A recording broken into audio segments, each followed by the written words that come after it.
Welcome back to the Granny Panty Podcast. I'm your host, RubyLynne. If you would like to follow me, I would love it. You can go to RubyLynne.com. It's all things Ruby. Also, don't forget to like and subscribe here on YouTube and any other platform that you're listening to. This podcast is available on Spotify, Apple Podcasts, and pretty much every podcast platform. My guest this week is an amazing entrepreneur and creator who has built his business. He entered the adult industry by accident about 15 years ago and decided to really make his own brand.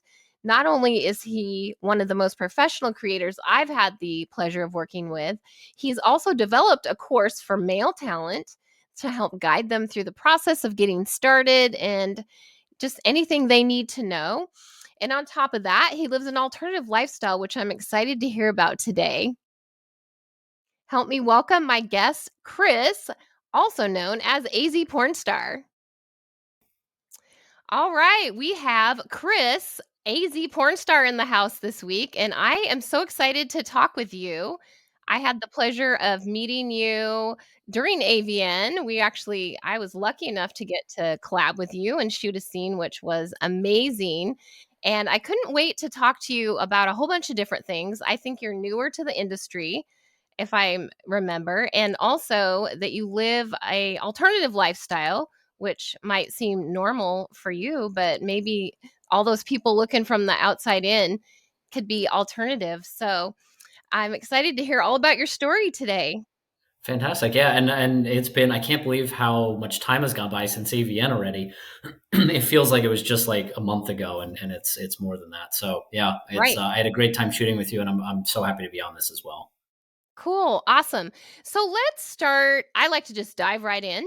And I want to know, how did you get in the adult industry and how long have you been in the adult industry?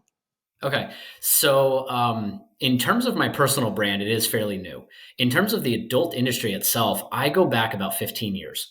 And yeah, so I got my start. I answered an ad on Craigslist Mhm. looking for somebody who could take pictures of partially nude or nude female models. Now, at the time, I was about 21, 22 years old. I had just started a photography business, so I had all the gear, but weddings were kind of here or there, so I had to fill the time. So answered the ad, went down, and I walk in, and I didn't realize I was on a porn set until I kind of came around the corner.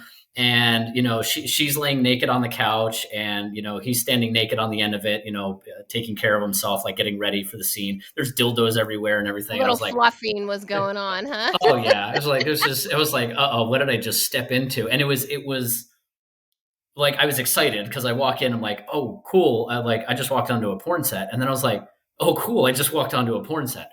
And so I did that for about a year and a half roughly. And so I got into the groove. I'd go down usually every weekend, I would shoot and everything. And my job was to they would mock up the entire scene. I'd take pictures of it, and then I'd go hang out in the corner until they got ready for the pop shot. And then I'd stand up, I'd take pictures of the pop shot, I get paid, and I'd leave. And so this one shoot, I'm sitting there just kind of chilling on my phone, and the male talent's having some problems performing. And the producer had paid the girl a lot of money to come in, and the website was all about facials. So obviously, if he couldn't get that, then it was a lot of wasted money. Mm-hmm. And so, half jokingly, half serious, he turned around to me and goes, "Do you want to get in there?" And so, all of a sudden, like before he finished getting the words out of his mouth, I popped up. I was like undressed and everything. I was like, "Yeah, let's do this." And so I go, I do the pop shot, and I go over and I grab my camera and I take pictures of it, and then I get cleaned up and everything. So he comes to me after the shoot and he goes, "That was the best first pop shot I have ever seen." He goes, "If I paid you more money," he goes, "would you continue to take pictures and then do that for every shoot?" And I was like, "So wait a second, I'm going to get paid more money and I get to be in porn?" "Yes." "What do you like?" It was an immediate. And so yeah, so I started doing that, and I became known as Stunt Cock. That was my nickname when I first started. Wow. Mhm. That is crazy. And so did you start shooting your own scenes then from that? How did that progress? No, so I did that for a while. I shot for some of the studios that were around, some up on, the Northeast, some in the Southeast. Mhm. And I was just in scenes that they needed me. I got hooked up with one of the agents and he would just kind of bring me into different jobs. I shot for this group quite a while. They had a bunch of different sites that are still around today. And, so I shot a bunch of stuff for them and I was just male talent. I mean, that's really all it was. I just jumped in and, did what I needed to. And I went about my business. So did that for quite some time, and then I moved out to Arizona at that point. So I moved Okay, out to Arizona okay. about 10 years ago. I'm just thinking in my mind, what an interview. I mean, for your Right? first scene, I mean, your first Yeah. let's just test him out right now. Let's see. Yeah, it was crazy. It was a very different time then. I mean, listen, everything then it wasn't about the website. It was about DVDs. Like no joke, I have DVD covers and DVD discs that have me on them. So it's kind of crazy that that's what it was. At that time you had to have a studio and the high end equipment and everything to be able to produce. And now it's very different. With the OnlyFans and the Fansleys and all the different individual creator platforms. Right, right. Do you shoot for any studios still, or would you? I do not. I would, yes, absolutely. I enjoy. I have to be candid. I really enjoy the content creator role because I Mhm. enjoy. I have control issues. Yeah, so do I I. like it, right. So I like having control over the final product and what it's like and how the shoot goes and everything else like that. And Mhm, mhm. sometimes when you work with studios, it's just like show up, do your thing, and get out of here. And yes, that can be fun and for some people, that's all that they want. I Right. equate that to, going to work, collecting your paycheck, and going home, and that's it. You have no more responsibility. Whereas I've always been an entrepreneur. I've owned and operated and started and sold a number of businesses. So I'm just an entrepreneur. So I'd rather Right. create a business around it instead of just getting paid only for the time that I'm in front of the camera. So just a slightly different mindset. It is different with a studio too. I shot for a studio once and I have chosen not to shoot again. I mean, it was a great experience. It was a bucket list thing. But I Mhm. think I get what you're saying. What's frustrating for me is I don't own those scenes. And so when we run our DMCA service and all those scenes, I mean weekly, there's like 80 hits. Those scenes are out there everywhere and we have no control over it. I have no Yep. control. So Yeah. that's frustrating because, like you, I'm also a control freak. Yeah. There's a And reason so why I'm a business owner. that's right. Same, Yeah. same. Which I have to say, I think I've told you this before many times, but just publicly have to say that you are the most organized business-like creator that I've ever did a collab with. Thank I you. was actually shocked at how organized you are. And, you've been kind enough to kind of share with me some of your techniques and systems you use. And I'm going to put those into place because what an awesome thing. I couldn't believe it. It was amazing. It honestly it makes life easier, and I know we're going to talk about my personal life a little bit, and a lot of this plays into that. I have multiple calendars for different reasons, and I've always found it to be a struggle where you go back and forth in a million messages and going, okay, Yes. well, you free this day? No, I'm not. Okay, you free this day? No, I'm not. And it's just finally I was like, you know what? Let me put a calendar system in place, and I can send you a link. You find one that works for you. Paperwork, same thing. I have automation tied into that. So now when you sign the paperwork, it sends out, hey, this is where we're going to be shooting. Here's how you get here. This is what, please show up 30 minutes prior. Just it lays all that out. So it takes the work off of me. So I can focus on other areas of the business. So you either delegate or you automate. And that's the only way to grow, honestly. I loved that you sent me, the paperwork ahead of time and also like the model agreement. So we knew what each other's limits were before we even Hmm. met. I mean, we had Yeah. never even met in person when we did our collab. And for me, I plan to use that automation that you've taught me Hmm. because I don't allow any, nudity out on the internet. And so in the Yeah. past with my collabs, I've just kind of taken it on their word and trusted that they wouldn't do that. But going forward, my goal this year was to actually put that, in writing and say, it has to be behind a paywall. Whatever you do behind a paywall, I don't care. But Yeah. no Twitter stuff. Well, I mean, you and I even talked about too, and talking about incorporating into paperwork. You and I talked about, well, how are we going to release the content? That's a whole Yes. other piece of it. You know, are Yes. we going to do it at the same time? Are we going to do it at completely separate times? You know, how are we going to support each other? And none of that was in the paperwork. But that going Right. forward, I'm going to start incorporating that. Going, hey, you know, do we agree when we're going to release it? You know, what is the bottom dollar price that, you know, Right. we agree to release it for? That way, I'm not putting it out for $5 and you're putting it out for $50. Everybody's going to come to me and buy this, you know. So it's when it's a collaboration, it is truly a collaboration from start to finish. I love that. That's what I love about you. Which is why I want to shoot with you again. Yeah, I'm looking forward to it. That'll be here in what, just about a month or so. So Right. Yeah, for yeah. sure. So so when did you actually brand your AZ Pornstar? I want to finish up with that side of it before we turn to your personal life, which I'm super curious about. But when did you brand yourself with that? So, so I moved out to Arizona about 10 years ago. I did not think that Phoenix had the adult production to the scale of what I experienced on the East Coast. You know, very very red state, very conservative. So there wasn't a whole lot out here, and so I kind of got out of the business for a little bit. I did more on the development side. So I built websites, I did some marketing things, I did graphic design, I did video editing. So I wasn't performing, but I was still working on it. Wound up meeting a guy who, oddly enough, him and I went to rival schools back in New York, and so we connected. He was the idea guy. He's like, I have this idea. We should start a production company, and we should do this stuff. And I was the implementer. So I said, listen, I can make this all happen. I've built businesses. I can do all of it. So we came together. We create a studio, and we do this for about 2.5, 3 years. And then he had some personal stuff going on, and so we stopped shooting, stop posting content. Oddly enough, the website still does very, very well. We still get a lot of traffic to it.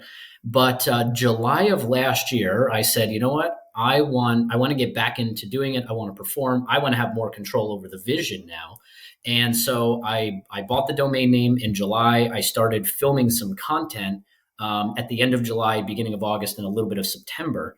And then in September, I launched the site. So it's been less than a year at this point that I've had the brand out Wow. there. You've really grown. I think you've just grown crazy fast too, from what I, I on, see. I honestly, a lot of it is how I view the work in the adult industry. How I view my co-star, my co-performer, how I communicate, and just a lot of the other things. I mean, you've worked with me, so you know what it's like to perform in a shoot with me, and how we go through, and how we collaborate on the idea, how we work on getting the clips that we need, and everything else. And honestly, a lot of that is lacking in the industry. If you're Unless you're at the higher level, you're signed with an agent, and the agent's booking everything for you, and you're working with the big name studios. When you're at the content creator level, it's very different. And so many guys get into this, or try to get into this industry, and they just go about it the wrong way. And my approach is just very different. It's very respectful. It's hey, you don't want to work with me, that's fine. I'm not going to start calling you names. I'm just going to be like, listen, we don't work together, it's fine, I'll move on to the next.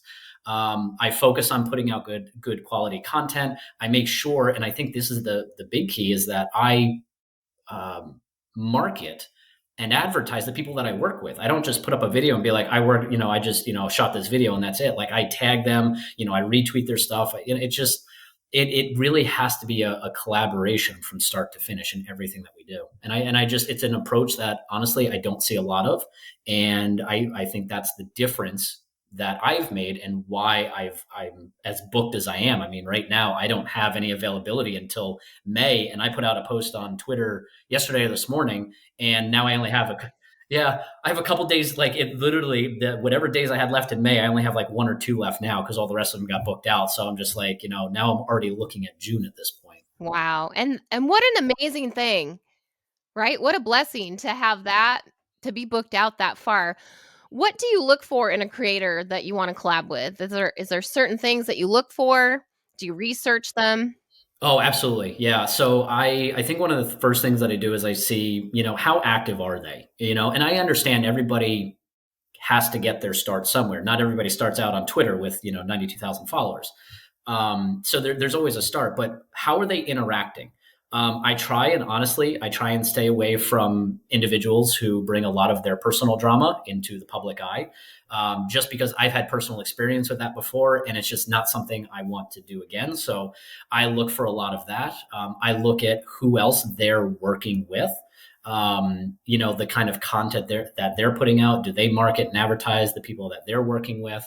How do they interact with some of the comments from other creators? And so I take a lot of these things into account when somebody reaches out and says, "Hey, I'd love to work with you." I kind of go research them real quick, and then I come back and go, "Hey, yeah, it would be cool to work with you." Or if I kind of see something that I don't like, I'm just like, "Hey, sorry, not now. Thank you, but." Yeah. But yeah, I absolutely do research. I think everybody should do research on who they're going to work with. I do for sure. And, recently I've had to turn a couple folks down just because their brand, their branding didn't match up with mine, Yeah. and it's like there's so many creators out there. It's just we weren't a good fit. And I always Yeah. hate saying no, but sometimes you have to. No, I mean, listen, Definitely. it's the whole thing with any business, and this is the case. You have to look at what am I trying to put out into the universe? What am I trying to do in terms of a service or a product?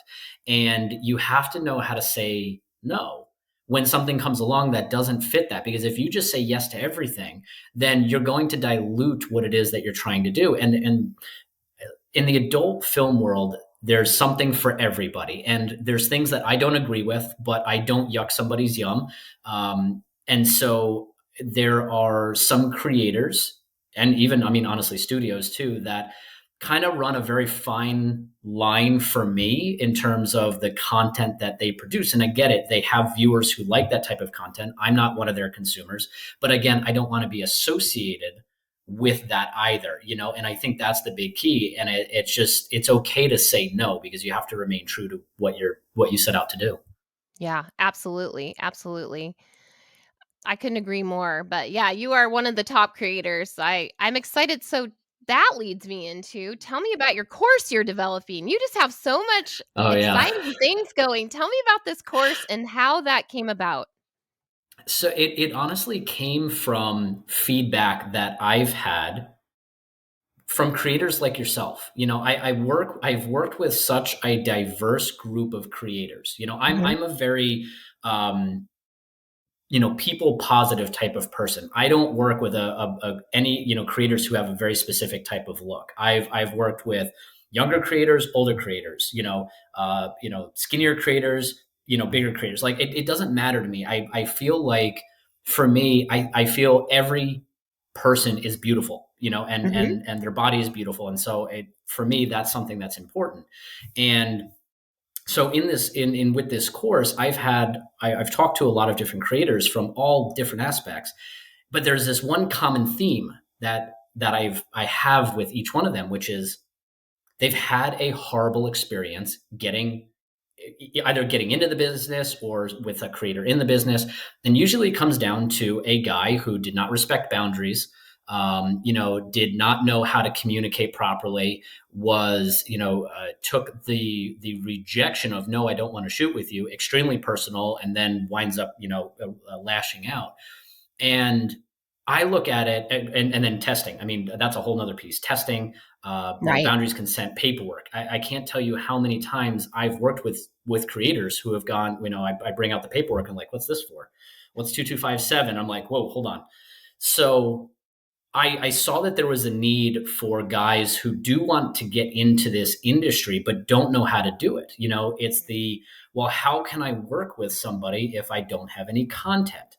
And I need to be able to work with somebody to get some content. So this course is really built around the fundamentals of, before you can shoot your first scene, let's talk about, why are you even doing this? First of all, like that's the first, after my introduction, that's like the first thing, is like, what is your why in this? Then let's talk about the equipment, because you know what? Listen, I don't have anything against anybody shooting on their phone. Our phones take some amazing video now, but the problem is that, yeah, exactly. I mean, they really do. I've had to shoot a scene. I had my actual camera, have an issue, and I had to film a scene on my phone. And unless you can tell the difference, unless you really look closely, you really can't tell the difference. So you have to figure out what equipment you're using. Lighting makes the difference, Mhm. and how are you going to edit it? So what kind of scene are you going to do? And then we have to deal with paperwork and testing and communication and everything else. And I just looked at it and I said, there are so many steps that guys are missing when they try to get into this industry. They think that just taking a picture of their dick and sending it over, going, "Hey, do you want a collab?"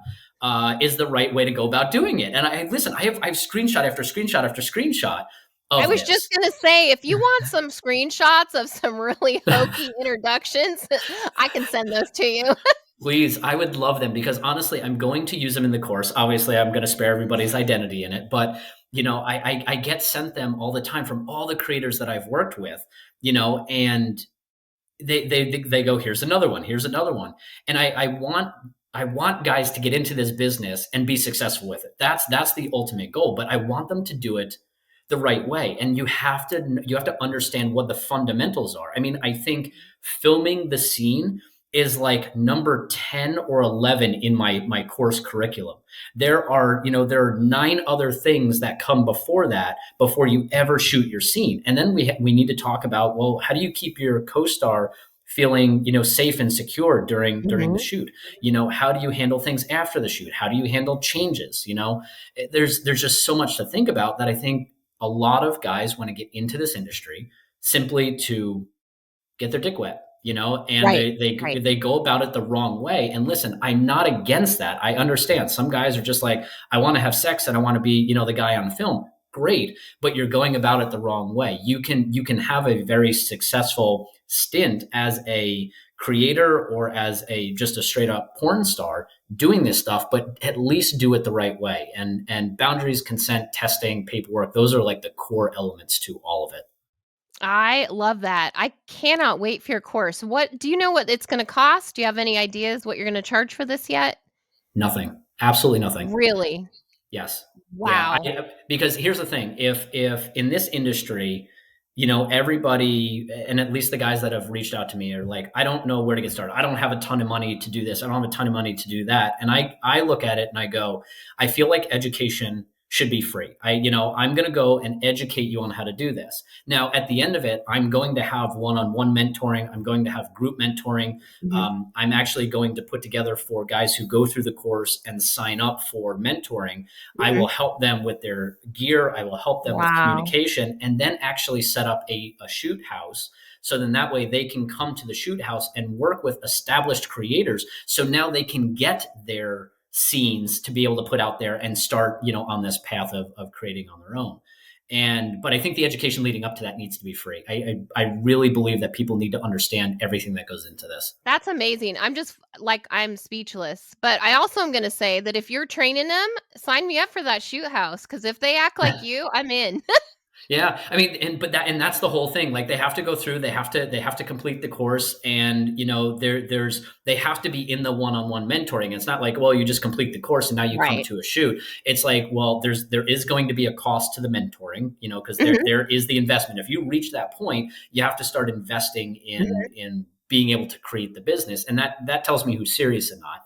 And then from there, it's like, now I start to see how everybody is, where they are, and now I can have the smaller group setting at the actual shoot house to be able to do it. And then, for creators like yourself, you now get introduced to new talent, people who, if you vibe really well, or they're close to you geographically, now here's somebody that you can work with, but they understand the fundamentals and everything that goes into it to be successful. Wow, that is amazing. I am so excited for this course. When do you think it'll go live? Is it live now? So right now, you can go to the website.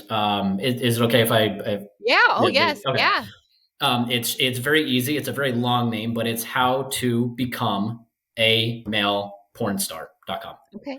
Okay. So very long, keywords work very well on it. But right now, you can go there. You can put in your email address and essentially sign up for it. Once the course launches, I'm going to email everybody and be like, "Hey, it's live. Go ahead and go in." Mhm. Mhm. Um, Behind the scenes, in terms of the content, I'm still filming some of the slideshows, some of my videos and things like that. to fill into the course content, building out some of the quizzes. I mean, listen, you're not going to go through a course and just watch videos and that's it. Like, I'm going to quiz you. You're going to have assignments. Like, this is a legit thing. And I'm putting a lot of work into it and offering it for nothing because I believe it's going to make a difference. We really need to raise the bar in the adult industry when it comes to ethics, when it comes to health, when it comes to safety and everything else. And this is what I view as my contribution to it. So if they go to the website, they sign up, as soon as it launches, I'll let them know. Right now, my target date was March 15th. It took me a little bit longer to film some of the stuff. So it might be closer to the end of March, beginning of April at this point. Sounds like a lot of work, but It yes, is. I will be promoting that and sharing it a ton. You just tell me where to send them. Yeah.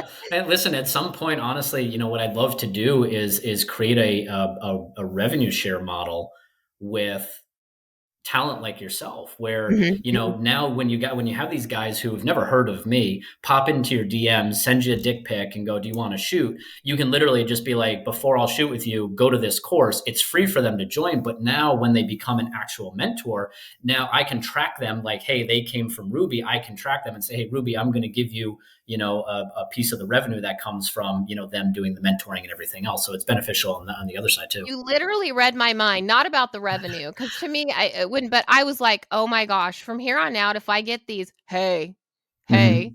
I'm going to be like, could you go talk to Chris, please, and then come back Yeah. and try again. Try again.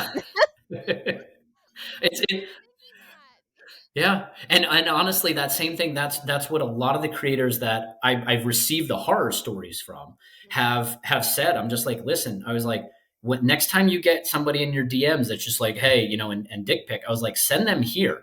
I said because then once they go through the course, I'm going to know. I'm going to have their information on my side, and so when they can come back to me and go, did this person pass the course? And if it took 42 tries for them to answer the quiz, then they might not be the best person to work with. So it gives you a good insight as to what their overall direction is, in the course of trying to do this business. And I'm a big supporter of mentoring, and I'm really vocal about it. I hired a mentor over a year ago, about a year and a half ago. I hired a social media and OnlyFans coach, and so best money I ever spent. I wouldn't be where I'm at right now on my fan site if I hadn't hired somebody who had that expertise. And so I'm a big proponent of mentoring and coaching for sure. It's huge, and by investing in yourself, it's going to pay for itself in the long run tenfold. And I've learned this over many years. I've had many different businesses in many different verticals, and it's always the same. You only know so much, and that knowledge can only take you so far. So when you bring that mentor in, they help you step over that line and grow. I mean, as successful as I've been, I still have business mentors. I still have mentors in very specific areas of my life, because even though I know as much as I do, I don't know everything, and I will never know everything. I can always learn something from somebody, and mentors really help unlock your thinking and show you the path, or as like I like to say, they give you the cheat codes on how to get to that next level, because now you're not figuring it out on your own. They're giving you that clear path. You have that awakening. You're like, boom. And now I'm at that next level. Absolutely. I just hired my coach for a second year, and the second year is more intensive branding. And so, yeah, Yeah. it's totally worth it. Well, thanks. I can't wait to share all that information and share your website. So let's switch gears and talk about your personal life. I found Oh. out when I shot with you that you live a poly lifestyle, and that really, um, I was very interested in hearing about how that came about. I've been involved in the swing lifestyle for about 15 years, and kind of over time, I wouldn't say I'm poly by any means, but definitely ethically non-monogamous. Mhm. So I want to know, how did that all come about? Were you always had that lifestyle, and how does that work with your business? So how that came about, oddly enough, so I was not, and I'm very candid about this. I at one point was not the E in E&M. I was not ethical. Mhm. I came from honestly, it was I was at a shoot years ago before I ever moved to Arizona, and I was with somebody at the time, and there was this girl that we were shooting with, and Hmm. her and I just connected. Like we had, I don't know what it was, but we just had a great connection. And I remember looking at myself going, that's kind of a weird feeling. Like I have somebody at home, like why am I feeling this way? Never really explored it, but I started kind of down that path of having my uh, professional life, if you will, Hmm. that everybody saw on the outside. And then I call them the light and the dark side. So the light side was my professional me. The dark side was all the stuff I did after hours, and that's where I started exploring BDSM. I started exploring, group parties and stuff like that. And I kept them very separate for a long time. Fast forward, I'm out here, and same thing. I kind of got out of it for a little bit and moved out here, and then I found that lifestyle again, and then it started to really tear me apart. And so, Mm. having the professional side and the dark side. Again, I was with somebody at the time, and uh, I wasn't ethical about it, and I started going to therapy. I was one of those people who did not believe in going to therapy because it's like, well, if you're going to therapy, it's because you have a problem, and I don't have a problem. I'm doing just fine, living, two different lives essentially. But I found myself getting angry for no reason. I found myself very conflicted about a lot of things. I went to therapy, and that's where I found out about polyamory and how some people are naturally wired for it. There's some people who are wired for monogamy, yeah, and some people who are wired to to be able to go out and explore what the world has to offer from multiple people.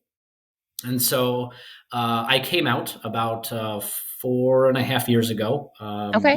about it. And at first, it was kind of like it was little bit by little bit. So, um, partner found out first, and then from there it was immediate family, and then from there it was select friends, and then eventually the rest of the friend group. And it was hard. There was a lot of things, honestly, that I did wrong in the beginning, Hmm. and if I could go back and do it differently, I would 100%. But live and learn, and just Right. not repeat those mistakes, obviously. Right. um, so yeah, I mean that's how I kind of came into it. Just it was just there. I think it's always naturally been there. I just never knew Mhm. what it was until I started going through therapy to really decode what was going on. Gotcha. Gotcha. And so at this point, you have your primary partner, and do you have other partners? Are you So how does this work? okay, so I don't have. I subscribe to something called relationship anarchy. So it is there's no really hierarchical setting to it. I used to be married, and so at that time, she was my primary, and just for obvious reasons, we're being married and having a house together and all of that other stuff. And then the rest of the partners that I had were I like to view them as equally as possible. Mhm. Um, since then, since going through the divorce, I have subscribed to RA. And what that means is I don't have a primary partner. I live by myself, and I have two partners currently. Okay. And, I have my relationships with each one of them. So we are very much, there's a couple different flavors of polyamory. One of those is, kitchen table, where, myself and all my partners and their partners can all sit down at a kitchen table and, Mhm. be able to have a good time together. I'm more of a parallel poly at this time, so it's each of my partners know about each other. They know, so the whole ethical part, and but I have date nights with one, and then on a different night I have a date night with the other. So each week I have a date night with each one of them, and then as little things come up, as different events and things like that come up, I'll go to one event with one partner and then one event with a different partner. So Nice. And you're happy, right? listen, I'm happy. It's challenging. I'm going to be very candid. That's a it's not easy. What I found in monogamy is that you can sweep things underneath the rug and Mhm. go about your day and pretend it doesn't exist. Can't do that in poly, because as soon as you sweep it underneath the rug, you're going to trip over that rug pretty quickly. And so Gotcha. you have to air out insecurities. You have to air out fears, wants, needs, desires, all of that stuff. It has to be heavily communicated. So when you get into this side of it, the communication has to go up a whole different degree. Gotcha, gotcha. And what do you think your biggest challenge is then? Out of all of those, what is the biggest number one challenge? Honestly, it's the communication. I'm Okay. a. Are you familiar with attachment styles? Yes. Okay, so I am the if you've ever read the book Attached, I am the avoidant one, the one that they make out to be the villain in that book, and so my communication style is if something bothers me, I typically kind of go inward, I reflect, I Mhm. think on it, I separate myself, and so it can make communication challenging sometimes when emotions get involved because Mhm. at that point, I need to focus on my emotions. What am I feeling? Why am I feeling it this way? Is it a me problem? Is it a we problem? Is this something where I'm just kind of being stupid and I'll get over it in 5 minutes, or is this something that requires a deeper conversation? So Mhm. that all goes on in my head, and so when I pull away, my partners who are more communicative, they're ones who like to communicate and work through the problems. It frustrates them a little bit because I kind of like shut down, but we have talks around that, and it's like, listen, I'm not Mhm. shutting you down. I'm just trying to figure out where things are at and determine, hey, am I just being stupid or do we need to have a deeper conversation?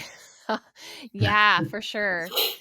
And when you involve more than just one partner, you're right, it gets Mhm. a lot more complicated because Yeah. it just does, it just does. What do you think's the biggest misconception about your lifestyle? Oh, that we do nothing but have sex all day long. Mhm. It is not true. Everybody, the even my friends, when I was explaining poly to them, they thought it was just a constant orgy. That's just all we did. We all got together. Everybody in the polycule, as we call it, just Mhm. got together and we just had sex all the time. And I'm like, nope, not even close. We would play games. We would go to events and stuff together. And it was more, at least on the kitchen table side of things, it's Mhm. more like a family. You start doing things together more so. You go out to dinner together, you go to events together, everybody's kids come around and they all play with each other. So Mhm. it's a different feel, and it's very, very little on the sex side. It's more focused on the bonds between everybody. But you mentioned your partners don't hang out, right? Or they do? Correct. They do Okay. not. No. Yeah. So in this case, yeah, it does make poly a little bit more challenging Mhm. because think about holidays and things like that. Which partner do I spend it with? And listen, you spend it with one partner and the other one gets upset. And the next time you spend it with the other partner, and it's it can be challenging. There have been some days where I'm just like, hey, listen, I'm going to spend this day by myself instead of with either one of you, and it's never. Ask, how do you choose? Yeah, it's very honestly, it's very hard to choose, especially on some of the bigger days like Christmas and New Year's and things like that. Mhm. It Mhm. becomes a challenge because everybody has their needs, has their wants, has their desires, and as one person, it's sometimes difficult to meet that. And Mhm. that's where the communication part comes in. And sometimes it goes well, and sometimes it doesn't. And everybody learns along the way, but Right. And do your partners have other partners as well that you know about? So I would typically need to know about it because we are when we talk about the ethical part of it, it's we have Mhm. to include testing and all of that. I was just gonna Um, ask that. You led right yeah, into my next yeah. question. So my one partner, she had other partners and but does not currently, and then my other partner does not have any partners currently, but she's kind of dipping her toe back into the dating world, which she said that is a complete shit show. So I don't know how far into that dating world she's going to go, but yeah, that's kind of the makeup right now. So I am essentially the V, if you will, in this. So I have a partner on each side, but they don't have any currently on their sides. Okay. And so fluid bonding then, you all get tested regularly or Yeah, so obviously me being in the adult industry, I get tested often. Mhm. My one partner, she actually shoots with me sometimes, Oh, nice. and so she gets tested fairly frequently. She doesn't shoot as much as I do, so her Mhm. testing is a little bit more erratic. But yeah, we have, even though that they don't have partners, we still have a testing Mhm. policy every 3 months. And if they do get a partner, I'm not the whole fluid bonding thing. That's always been kind of foreign to me, only because I've always been one of those people that I don't like the feel of condoms. Sensitivity issues sometimes kind of make wearing a condom difficult. And so I've always looked at it as just like, sex without a condom is just the way that it is.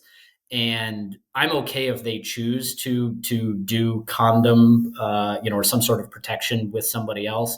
I still like to do the testing. And so the Sure. understanding is that before anybody is introduced on either side, that everybody gets up to date testing, so they know Mhm. going into it that they are both clean as of that date. And then they go in, and if any other partners get added, obviously I can't ask for everybody's test along the line, so I have to trust my partners that they're Right. asking for the test to protect themselves, so that way it doesn't disrupt our relationship. Right, right. Gotcha. That's a lot to keep track of. I can see why you have Mhm. calendars now. Yeah, I listen. I live or die by my calendar. Like if Google ever goes, like if they ever have an outage with Google Calendar, I promise you, I'm not going to know what to do.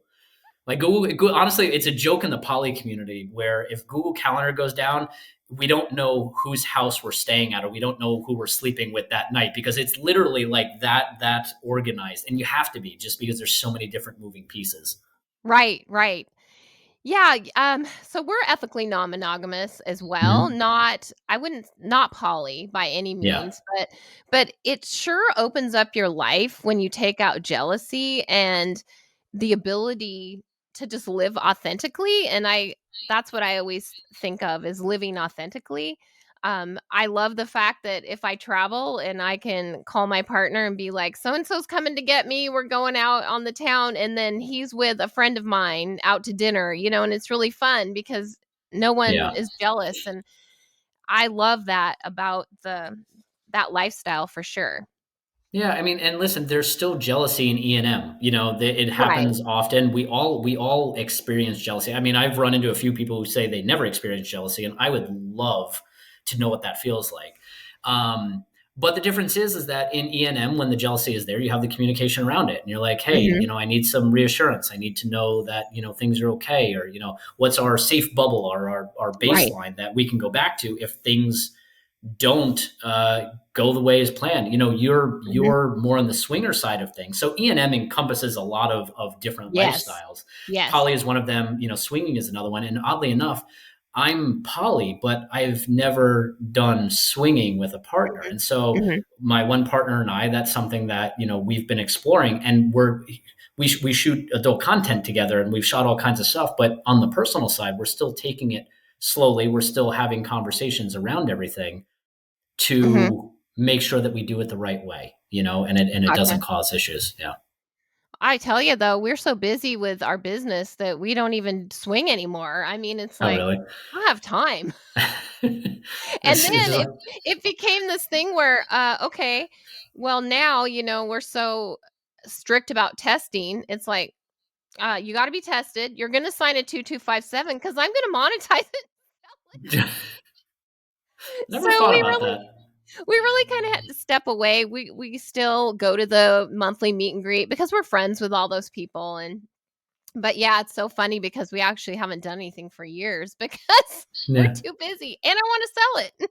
Yeah, and listen, and again, that's how you tell you've got the business owner mindset. You look at it and go, how can I take something that I enjoy doing for fun and make money off of Right. it? Right. And Right. it gets in the way, but you're still enjoying the benefits of E&M. You're still able to Mhm. go out and work with a lot of different people, and like you said, the people that you meet in the lifestyle become very close friends. Like you wind Mhm. up going out to dinner with people and Right. having very vanilla conversations. It's not always about the sex, it's about the connections that you create with the people. Yes, exactly, and that's why we still go to the monthly meet because it's just so nice. You can be yourself, you can flirt with each other, it's just a lot nicer. Yeah, I agree. Well, as we close up this show, I really loved hearing about all the different dimensions of Chris. I always like to ask for a granny panty tip of the week. So what's one tip? I know that you've probably got a lot of them because you're doing your course, but what is one tip you have either for someone in um an alternative lifestyle, someone in the business? What's like the one thing? The one thing I think there's one thing that spans both. Um, and then there's one I'd like to talk about specifically on the creator side. So I Okay. think one that spans both, honestly, is hygiene. It's something that, when you're in a poly lifestyle, or when you're in an E&M lifestyle, Mhm. think about hygiene. Think about the other person that you're with. Think about you may have multiple partners. I've been in the situation where I've been with one partner in the morning and another partner in the evening, and I make sure that I'm showered, I have clean Mhm. clothes, the bed sheets are changed, and I want everybody to have that clean experience where they don't feel like they're kissing somebody else off of my lips, or they're laying in Right. somebody else's whatever on the bed. I think hygiene in all aspects, both personally and environmentally, are important. On the adult content creation side, there is something, and this is very prevalent in the dating world, but I think something that needs to stop is ghosting. Honestly, I think Oh, that yeah. I think if somebody reaches out and says, "Hey, listen, I want to shoot with you," and you don't want to shoot with them, just be honest. Don't just ignore their message. Right. If you're going to be late for a shoot, or something comes up and you can't make a shoot, communicate it. Like, just don't take and not communicate, not talk to somebody and just kind of just pretend that they don't exist, because Mhm. it ruins your image. It ruins my, somebody ghosts me. I actually just put them on a blacklist. I'm like, I don't want to even work with you. I don't expect you to get back to me within 30 seconds of sending a message, but if I have to wait a week to get a response back, or just like kind of follow up, and I see that you saw the message but you're just not responding, it just makes me go, okay, like, you're not going to be somebody that I want to work with. So I would say up the communication, stop ghosting people. Like, that I think has to end. Yeah, that just recently happened to me at AVN, and trust me, that creator I will never work with. Yeah. And Yeah, it what's just really ruins bad it. is when you lie to the creator you're supposed to collaborate with, and then I see your posts on Twitter, I know that you had no intention of showing up. So, guess Yeah. what? Yeah. Delete, delete, and block, but Right. I yeah. remember communicating with you. Like, I was like, Oh, hey, yeah. listen, my flight, here's where I'm getting in, what time I'm getting in. I think my flight was delayed getting into to Vegas. And I remember Yeah, messaging still you made and it on going, time, though. yeah, yeah, still made it and everything. But I was making sure that I was communicating with you all the way. I didn't want you to just, like, if I was going to be late, I needed you to know that ahead of time. And it's just, that's really the key. Just stop ghosting people. Like, communicate with them. It's not hard. It is, and I mean, and I'm pretty flexible. Shit happens. At AVN, our testing was delayed because so many people got tested there in Yeah. Vegas, and we had waited to get there to test because we wanted, the most freshest Mhm. test ever. So, another creator that I had a collab with, it's about communication, saying, "Hey, I don't have my results back," da da da. But you're right. Just Yeah. be open about it. I love those tips. Thank you so Yeah. much. You're welcome. Well, I appreciate you taking out the time to be on the show because you are hella busy. I appreciate it. Listen, I will make time for you anytime. I had such a great time collaborating with you, doing the scene. Just everything was super professional, from communication to shooting the scene to even communication after, all the other things that we've had going on, because I know we've talked about, business processes and things like that. And I've loved working with you. So yeah, Likewise. anytime. Anytime. Likewise. Likewise. Well, thank you again. I wish you luck. I can't wait to share your new course. I will definitely promote it because these guys should be listening to you. They should take note. They need to Thank sit up you. and take note. Thank you. I So appreciate thanks that. again, and I will see you in Chicago. I'll see you in just about a month in Chicago. I'll see you there. Thank you, Ruby.